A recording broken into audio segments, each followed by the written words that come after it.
Well, at some point in time, I think we've all subscribed to each of these philosophies and curriculum. Each one of us as educators wants each of our students to know what's out there in the great beyond of knowledge just because it's out there and it's something to be obtained. Much like the mountain climber must climb Everest because it's there to be conquered.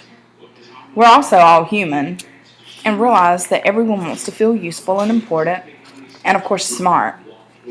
Sometimes we want to find that thing that our students are smart at, and we want to focus on that thing to the exclusion of everything else.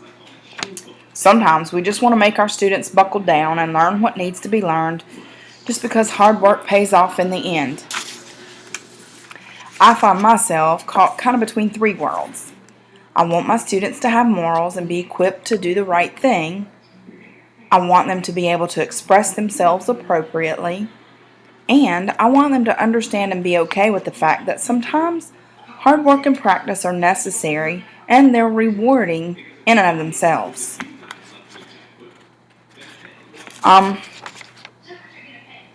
want them to be interested in their studies, and I want them to want to do good. I want them to be interested in good grades just because that's what's expected. But I want them to have fun doing it. I routinely practice what the text calls a reconceptualist style of teaching.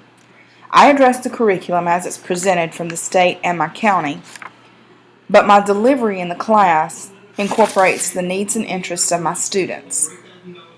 While addressing their behavior issues, and I try to incorporate some moral issues in there as well. I try to incorporate things that are personal to me, things that I've done in my life, lessons that I've learned. I try to help them in things that I know that they're dealing with in their personal lives. I try to make the lessons, kind of pertinent to what they're doing in their lives, things that I know that they're interested in outside of school. And I try to convey to all of my students the philosophy that they are all irreplaceable components of a dynamic thinking machine. They are vital to the functioning of this great beast we call the mathematics class. Everyone's input is valuable.